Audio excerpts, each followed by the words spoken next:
प्रमुख संपूर्ण प्रोग्राम आरंभ संकल्प से सफलता संपूर्ण से।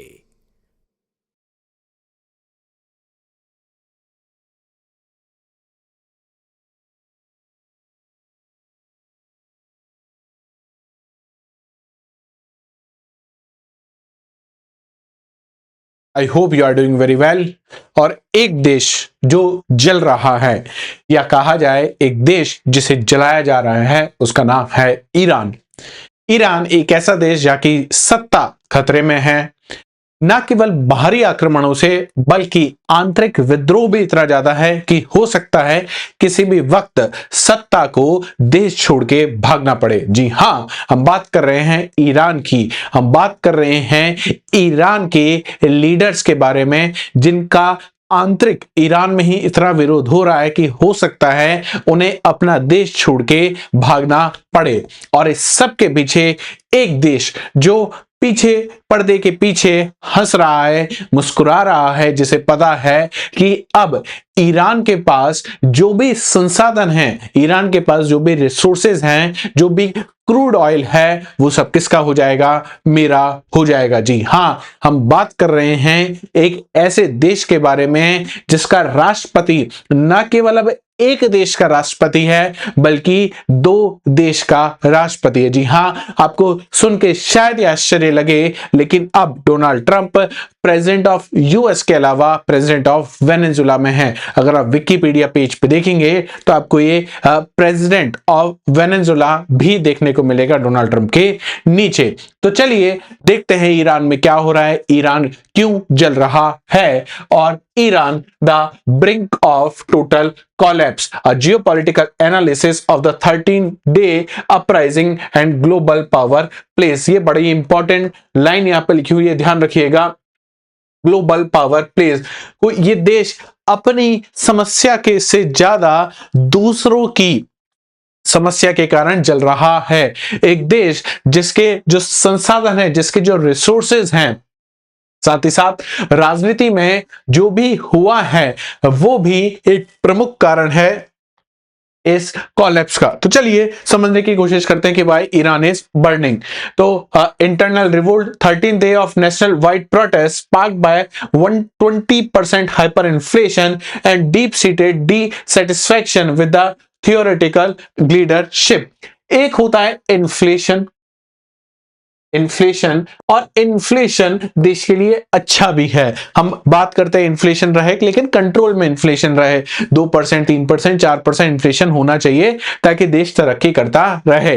लेकिन ईरान में समस्या है हाइपर इन्फ्लेशन की। किसकी समस्या है? हाइपर इन्फ्लेशन की। तो क्या ये ईरान ने समस्या खुद पैदा की है? देखो, यकीन मानो तो ये ईरान ने पैदा की हुई समस्या नहीं है। अगर अपन सारा दोष ईरान पे मर दें तो भी ये गलत होगा। इसके पीछे भी वही देश जिम्मेदार है। जी हां, आप सही समझे, यूएसए ही इसके पीछे जिम्मेदार है। क्यों? क्योंकि इतने ज्यादा सैंक्शन अब ईरान पे लग चुके हैं। जैसे रशिया तो इस पूरे प्लेनेट पे सबसे ज्यादा सैंक्शन झेल रहा है, और रशिया की इकोनॉमी उसको ठीक ठीक से हैंडल आउट भी कर पा रही है। लेकिन ईरान पे जब सैंक्शन लगे तो ईरान की इकोनॉमी उसको सही तरीके से सही तरीके से सहन नहीं कर पाई, और वहां पे इन्फ्लेशन कितना हो गया है? 120% इन्फ्लेशन हो गया है। जब इतना इन्फ्लेशन बढ़ जाता है, 100% के आसपास इन्फ्लेशन है, तो इस कंडीशन को कहा जाता है हाइपर इन्फ्लेशन। तो अब हाइपर इन्फ्लेशन की समस्या क्या हो रही है? वो हो रही है ईरान में। अब सोचिए, हाइपर इन्फ्लेशन अगर है तो सबसे ज्यादा सफर कौन कर रहा है? सबसे ज्यादा सफर कर रहा है ईरान की जनता। जी हां, अब ईरान की जनता को ब्रेड खरीदने के लिए ऐसा नहीं है 50 रुपए में ब्रेड आ जाएगी, 100 रुपए में ब्रेड आ जाएगी। अब उन्हें लाखों रुपए लेके जाने पड़ रहे हैं ब्रेड खरीदने के लिए। इसका मतलब जो वैल्यू ऑफ जो करेंसी थी वो अब उनकी समाप्त हो चुकी है। दूसरी चीज आपको पता होगा, जो कानून व्यवस्था है, कानून व्यवस्था वो कैसी है? थियोक्रेटिक लीडरशिप है। वहां पे जो मुस्लिम जो कानून है वो कानून वहां पे लागू हैं, जिसमें जो फ्रीडम है, freedom of expression, freedom of speech, ये बहुत ही ज्यादा जेंडर बायस्ड है। तो महिलाओं का भी बहुत ज्यादा विरोध यहाँ पे देखने को मिल रहा है। US involvement, applying the Venezuela template, economic isolation, military warning, no time and coordinating with the diaspora leaders। US क्या कर रहा है? नो टाइम इशू हो ही गया है, नोटिस टू एयरमैन। साथ ही साथ जो ईरान के डायस्पोरा जो बाहर रह रहे हैं, जो इन्फ्लुएंशियल पीपल हैं, उनके डायरेक्टली टच में कौन है? अब यूएसए है। इसका मतलब यूएसए चाहता है कि ईरान में क्या हो जाए? रिजीम चेंज हो जाए। जो डायस्पोरा हैं, जो डायरेक्टली यूएस के कांटेक्ट में हैं, और बहुत सारा लेन देन भी उनके बीच में हो रहा है। अब अगर लेन देन हो रहा है तो इसका मतलब यह है कि ईरान का डायस्पोरा जो कहीं विदेश में रह रहा है और यूएस के डायरेक्टली टच में है, तो अब यूएस ये चाहता है कि यहां पे जो सरकार बने वो कैसी सरकार हो? एक पपेट गवर्नमेंट हो जो यूएस के इशारों पर काम करे। साथ ही साथ nuclear stakes breakout time reduce to days. The US priority remains dismantling the nuclear shield to ensure regional non proliferation. US का सबसे बड़ा सरदर्द शायद यही है कि ईरान के पास क्या ना आ जाए, ईरान इतना डेवलप ना हो जाए कि ईरान ओन करे किसको? न्यूक्लियर बॉम्ब्स को। और अभी तक आपने पहले देखा होगा, इजराइल ने भी जब अटैक किया, या यूएस के बॉम्बर्स भी जब आए थे, बंकर बॉम्बर्स, तो उन्होंने भी उन साइट्स को अटैक करने की कोशिश की जहां पे ईरान क्या कर रहा था? न्यूक्लियर बॉम्ब बनाने की कोशिश कर रहा था, यूरेनियम को एनरिच करने की कोशिश कर रहा था। अभी तक till now we do not have any information कि ईरान ने ये बॉम्ब बना लिए हैं या ईरान बॉम्ब बना रहा है। यही एक डिफरेंस है बिटवीन वेनेजुला और ईरान। देखते हैं आगे क्या होता है, लेकिन हाँ, ये पॉसिबिलिटी बनी हुई है कि शायद ईरान हैज न्यूक्स, और उसमें जो मदद की है ईरान की, वो की है रशिया ने, वो मदद की है चाइना ने डेवलप करने के लिए। तो अब आप समझ रहे हैं, पूरा जियोपॉलिटिकल गेम आपको समझ में आ गया होगा। बात करते हैं द ग्लोबल चीज बोर्ड, चेस बोर्ड की अपन बात करते हैं। Understanding the external forces shaping the Iranian crisis. इसका मतलब बहुत बड़ा रोल है ईरान क्राइसिस में, ईरान के अलावा बाहर के लोगों का, बाहर के देशों का। सबसे पहले बात करते हैं manage regime change. Following the removal of Maduro, the US leverage public rage as a catalyst for the leadership transition, digitalize current rulers। तो वेनेजुला में तो क्या हुआ? वेनेजुला में तो डायरेक्टली किडनैप ही कर लिया गया था, लेकिन ईरान में क्या करने की कोशिश की जा रही है? जनता का विद्रोह जो है वो इतना बढ़ाया जा रहा है। आप लोग को पता है यूएसए के पास एक इंटेलिजेंस एजेंसी है, CIA, उसकी मदद से बहुत बार होता है। तो वही चीज उस पब्लिक प्रोटेस्ट को एज अ कैटलिस्ट यूज किया जा रहा है, ताकि ईरान में जो अशांति है ये लगातार क्या होती जाए? बढ़ती जाए, और ये इतनी बढ़ जाए कि वहां की लीडरशिप को, वहां की गवर्नमेंट को वहां से छोड़ के जाना पड़े, एक रिजीम चेंज वहां पे हो जाए। साथ ही साथ इकोनॉमिक आइसोलेशन ये यूएस पहले ही कर चुका है, वेनेजुला के साथ भी यही हुआ था। तो सेम करीब करीब पॉलिसी आपको देखने को मिल रही है। Sanction have ensured zero oil revenue, pushing the internal economy to a breaking point to trigger civil disobedience. तो बिल्कुल सिविल डिसओबीडियंस तक लोग आ गए। हाइपर इन्फ्लेशन की समस्या है, ईरान की इकोनॉमी तहस नहस हो चुकी है सैंक्शन की वजह से। वो ईरान जो यूएस का एक समय पे बहुत अच्छा दोस्त हुआ करता था, उस ईरान की हालत अब ये है। जी हाँ, आपने सही सुना कि यूएस का बहुत अच्छा दोस्त हुआ करता था। कौन? ईरान। कब हुआ करता था वो मैं भी आपको बता दूंगा। The Greenland connection, architect strategic anchor. Greenland act as the northern watchtower against Russian Chinese ICBM जो मिसाइल्स हैं उनके लिए। This strategic encirclement mirrors the pressure on Iran। अब आप सोचो, जहां जहां पे रशिया की, जहां जहां पे चाइना की प्रेजेंस है, वहां पे यूएस क्या कर रहा है? उनको काउंटर करने की कोशिश कर रहा है। वही चीज ग्रीनलैंड में भी हो रही है, वेनेजुला में भी वही चीज हुई, और अब ईरान में भी वही चीज रिपीट हो रही है। Support for the separatist element aims to secure minerals and rare earth animals critical for the and EV industries, जो AI और EV इंडस्ट्री के लिए बहुत ज्यादा जरूरी है। तो ग्रीनलैंड में भी आप देख रहे हो, जो अलगाववादी लोग हैं उनको यूएस सपोर्ट कर रहा है, ताकि जो रेयर अर्थ मिनरल्स हैं उनको कब्जा सके। कहां से? ग्रीनलैंड से। अब आप सोचो, ग्रीनलैंड डेनमार्क की टेरिटरी है और डेनमार्क नेटो का मेंबर है। अब देखना होगा क्या नेटो वर्सेस नेटो हो जाएगा, समझने की कोशिश आगे किसी वीडियो में करेंगे। लेकिन यहां पे भी लड़ाई किस चीज की? यहां पे भी लड़ाई मिनरल्स की है, और ईरान में भी लड़ाई किसकी है? आप देख पा रहे हो, पेट्रोलियम की है। वेनेजुला में भी लड़ाई किसकी थी? पेट्रोलियम की थी, क्रूड ऑयल की लड़ाई थी।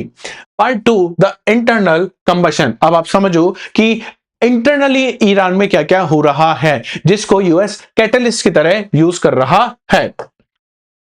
Economic catalyst 120% inflation. तो मैंने आपको बताया 2021 में आप इन्फ्लेशन देखो और 2026 में इन्फ्लेशन देखो, तो लगातार इन्फ्लेशन आपको कैसा देखने को मिल रहा है, लगातार इन्फ्लेशन बढ़ता जा रहा है। Sanction have isolated the Iranian royal, making basic food and fuel unaffordable, resulting in a total loss of public faith in the state management. तो सरकारी मशीनरी पे जो लोगों का भरोसा है वो लगातार क्या होता जा रहा है, उठता जा रहा है, ड्यू टू दिस 120% इन्फ्लेशन, या मैं कहूं जो हाइपर इन्फ्लेशन है वो। सिटीज इन रिवोल्ट, अब शहरों पे जनता आपको देखने को मिलेगी। 45 फैटेलिटीज अभी तक हो चुकी हैं, 45 से ज्यादा लोग मर चुके हैं। काफी शॉक और काफी दर्दनाक खबर है। Reports of machine gun fire against the protester in major hubs within 24 hours. तो अब आप सोचो, सरकार उन प्रोटेस्ट को दबाने के लिए क्या कर रही है, मशीन गन का प्रयोग कर रही है। Authorities have shut down the national grid to suppress the atrocity leaks। तो ब्लैक आउट चल रहा है ईरान में, रोशनी नहीं है, लोग सड़कों पर हैं और लोगों के विरुद्ध जो स्टेट है, स्टेट पुलिस जो है वो क्या कर रही है, मशीन गन का प्रयोग कर रही है। Breaking a digital blackout, Elon Musk Starlink terminal smuggled into the country provide the only uncensored coordination tool for the youth. अब इसके दो चीज समझो, इलॉन मस्क जो इनिशियल सपोर्टर थे डोनाल्ड ट्रंप के, उसके बाद कुछ पंगा हो गया और दोनों अलग अलग हो गए, लेकिन स्टारलिंक के जो पार्ट हैं उनको स्मगल किया गया, ईरान में स्मगल किया गया। अब यूथ उसके माध्यम से इंटरनेट चला रहा है। साथ ही साथ आप ये भी समझिए कि इंटेलिजेंस शेयरिंग भी तो हो रही होगी स्टारलिंक की और यूएस गवर्नमेंट की। तो यूएस ईरानियन गवर्नमेंट को इंटरनेट के बारे में वहां पे कुछ नहीं पता, क्योंकि ईरान का जो इंटरनेट है वो तो ब्लैकआउट में बंद हो चुका है, लेकिन स्टारलिंक प्रोवाइड करा रहा है इंटरनेट, और स्टारलिंक के माध्यम से जो इंफॉर्मेशन शेयरिंग हो रही है वो डायरेक्टली कहां हो रही है, यूएसए में हो रही है। This decentralization network allow real time uploading of the evidence, ensuring the regime cannot hide its action from the global stage। तो जब आपको पता है कि भाई ब्लैकआउट क्यों किया जाता है, इंटरनेट बंद क्यों किया जाता है, कि सरकार जो भी कर रही है वो लोग बाहर नहीं देख सके। आपने भारत में भी कई बार देखा होगा कि जब भी पेपर होते हैं तो हमारे यहाँ क्या होता है, इंटरनेट बंद हो जाता है। हमारे यहाँ राजस्थान में बहुत बार हुआ है, इसलिए मुझे अच्छे तरीके से पता है। और बाकी स्टेट में भी हालत करीब करीब सेम जैसी है, फिर भी पेपर लीक नहीं रुकते। लेकिन ईरान की अगर अपन बात करें तो ईरान में जो इंटरनेट बंद करने का कारण था वो ये था कि ईरान में जो स्टेट जो कर रहा है वो बाहर की जनता नहीं देख सके, लेकिन स्टारलिंक वहां पे वो चीज प्रोवाइड करा रहा है। The nuclear flash point, why the US is prioritising the dismantling of the nuclear shield, stop encirclement। Natanz and Fordo have reached critical breakout stages. Weaponization is considered a global red line। अच्छा, ये चीज जब बात की जाता है कि weaponisation इतना हो चुका है तो यूएस खुद अपने वेपन खत्म क्यों नहीं कर देता। Proxy immunity, the nuclear Iran could fund regional proxies with the absolute immunity from the conventional retaliation. इसका मतलब यह है कि अगर ईरान के पास क्या आ जाते हैं, न्यूक्स आ जाते हैं, ईरान डेवलप कर लेता है, तो हिजबुल्ला और हाउतीज जो लोकल रिबेलियन है, जो इजराइल के अगेंस्ट काम करते हैं, हो सकता है उनको इम्यूनिटी कौन देना शुरू कर दे, ईरान उनको इम्यूनिटी देना शुरू कर दे। इसका मतलब अब इजराइल जितना अटैक किस पे कर पा रहा है, हाउतीज रिबेलियन पे या हिजबुल्ला पे जो कर पा रहा है, जब न्यूक्स एक बार परमानेंट हो गए किसके पास, ईरान के पास, तो हो सकता है वो अटैक इतना इंपैक्टफुल ना हो पाए। Ensuring no hostile power can dictate global oil prices by holding the world energy hub hostage under a nuclear threat. अब ये बात ये जो लिखी गई है, अब आप सोचो ये यूएस का व्यू पॉइंट है, यूएस ये कह रहा है कि ईरान क्या कर रहा है, ईरान एनर्जी को दबा के बैठा है। भाई ईरान पे सैंक्शन किसने लगाए, यूएस ने सैंक्शन लगाए। ईरान तो अपनी सुरक्षा के लिए न्यूक्लियर शील्ड बनाने की कोशिश कर रहा है। इस्लामिक वर्ल्ड में आपको एक ही देश ऐसा मिलेगा जिसके पास क्या है, न्यूक्लियर वेपन है, और वो हमारा पड़ोसी है कौन, पाकिस्तान। ईरान भी अपनी सिक्योरिटी के लिए सेम काम करने की कोशिश कर रहा है, पर यूएसए उसको नहीं करने देना चाहता। The global wall, strait of Hormuz, आपको पता होना चाहिए strait of Hormuz, 20% of the global oil transit passes here, preventing Iran from holding its choke point hostage is the primary military goal. और ये बात होना भी चाहिए कि बहुत इंपॉर्टेंट है स्ट्रेट ऑफ हॉर्मुज, अगर अपन बात करें इंडिया के लिए, चाइना के लिए। अगर स्ट्रेट ऑफ हॉर्मुज को क्या कर दिया गया, ब्लॉक कर दिया गया, तो न केवल ईरान में, चाइना में, बल्कि इंडिया में भी जो ऑयल प्राइसेस है वो काफी ज्यादा बढ़ जाएंगे। The US fifth fleet remains on the high alert ensuring freedom of the navigation while the regime is distracted by the domestic uprising. अब इसको दूसरी तरीके से भी आप देख सकते हो कि यहाँ पे क्या है, यूएस के फिफ्थ फ्लीट घूम रही है जो किसको सिक्योर करने की कोशिश कर रही है, स्ट्रेट ऑफ हॉर्मुज। और ये भी समझ लीजिए फिफ्थ फ्लीट है, यहाँ पे नेवल प्रेजेंस है, तो डायरेक्टली थ्रेट किसके लिए है, ईरान के लिए भी वो डायरेक्टली थ्रेट है। इसका मतलब नेवी के माध्यम से, फ्लीट के माध्यम से भी क्या हो सकता है, अटैक हो सकता है। लीडरशिप एंड रेजिस्टेंस, अब क्या हो रहा है ये समझो। जो मैं बात कर रहा था कि डायस्पोरा से डायरेक्टली यूएस क्या है, कांटेक्ट में है। एग्जैक्ट क्राउन प्रिंस रेजा emerged as the figurehead for a secular democratic transition backed by the US recognition। US हर जगह एक चीज का सहारा लेता है और वो वर्ड है डेमोक्रेसी। डेमोक्रेसी का कितना मजाक पिछले बार जब जो बाइडेन इलेक्शन जीते थे उसके बाद व्हाइट हाउस में क्या हुआ, वो डेमोक्रेसी का, यूएस की डेमोक्रेसी के बारे में सब लोगों ने देखा। लेकिन यूएस इस डेमोक्रेसी की आड़ में किस तरीके से रिजीम चेंज करता है, अब ये कोई नई बात नहीं है। चाहे लीबिया की बात करें, सीरिया की बात करें, हाल ही में वेनेजुला की बात करें, और अब ये ईरान की बात करें, तो ईरान के क्राउन प्रिंस है जो डायरेक्टली किसके टच में है, यूएस के टच में है। His role is to unify the global diaspora and provide a stable alternative government that appeals to youth on the street। तो ये वो इंसान है जो ईरान के लोगों से अपील कर रहा है कहां पे आने की, विरोध करने की अपने सरकार के अगेंस्ट, और सपोर्ट किसको कर रहा है, यूएस को सपोर्ट कर रहा है। इसका मतलब कल अगर रिजीम चेंज होता है तो who will be the leader, that crown Prince will be the leader.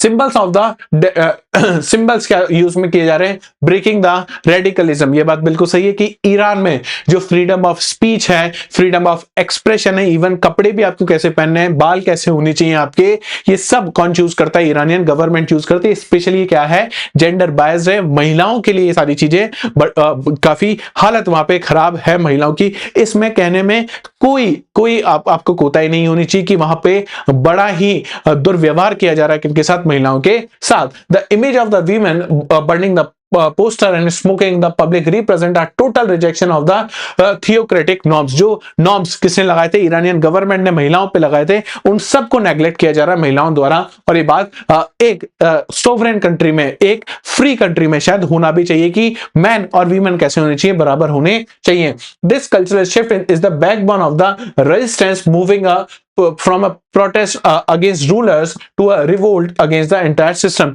तो अब ये जो विरोध है केवल एक नेता का नहीं रह गया, अब ये पूरे सिस्टम का क्या बन चुका है, विरोध बन चुका है। महिलाएं क्या कर रही है, महिलाएं पूरी तरीके से इन चीजों का विरोध कर रही हैं। Tactical escalation NOTAM issue हो चुका है। Nationwide NOTAM clears radar for possible B2 stealth entry. तो नो टाइम इशू हो गया है और पॉसिबिलिटी ये है कि यूएस के जो B2 बॉम्बर्स हैं वो कहां पहुंच जाए, ईरान में पहुंच सकते हैं। Focus on the encirclement sites, neutralize the nuclear threat if massacre continue. तो हो सकता है यूएस खुद ही क्या कर ले, उस न्यूक्लियर शील्ड को प्रोटेक्ट करने की कोशिश करे। We hit very hard if they killing continues। तो ट्रंप ये कह रहे हैं कि अगर जो प्रोटेस्टर है उनको इसी तरीके से सप्रेस करने की कोशिश की जाएगी तो US will hit very hard. अब देखते हैं वो हिट कैसा होगा, क्या वो न्यूक्लियर बॉम्ब का इस्तेमाल होगा, B2 बॉम्बर्स का इस्तेमाल होगा, यूएस की फिफ्थ फ्लीट यहां पे यूज होगी, देखने वाली बात है। कंपैरेटिव इंटरवेंशन अगर अपन बात करें, वेनेजुला में लीडर को रिमूव किया गया, किडनैप किया गया, यूएस का रोल डायरेक्टली एक्शन था और आउटकम ये हुआ कि जो मैदुरो था वो अब कहां पे है, यूएसए में है, यूएसए की जेल में। सीरिया में प्रॉक्सीज का सपोर्ट लिया गया, यूएसए का रोल इनडायरेक्ट और डायरेक्ट दोनों तरीके से था और असद क्या हो गया, डिस्पोज हो गया। ईरान में हाइब्रिड एक्शन दोनों तरीके से हो रहा है, एक्सटर्नली प्रेशर बनाया जा रहा है कि कभी भी आप पे अटैक हो सकता है, और दूसरा इंटरनली जो रिवोल्ट है सिस्टम के अगेंस्ट, उसका भी यूज में लिया जा रहा है। यूएस लगातार क्या कर रहा है, वार्निंग दे रहा है बाहर से और इन प्रोग्रेस है आउटकम। और आपको पता है अल्टीमेटली क्या होगा कि वहां की सरकार को छोड़ के जाना पड़ेगा। ईरान में भी रिजीम चेंज आपको देखने को मिलेगा। तो ये था वाई ईरान इज बर्निंग। अब आप पूरी कहानी समझ गए होंगे कि क्यों ईरान के पीछे यूएस है, क्यों ईरान के पीछे ईरान के लोग पड़े हुए हैं, स्पेशली महिलाएं। और महिलाओं का जो विरोध है ये पूर्ण रूप से सही भी है कि एक स्वतंत्र देश में जहां आप रह रहे हैं, जहां पे इक्वलिटी की बात होती थी।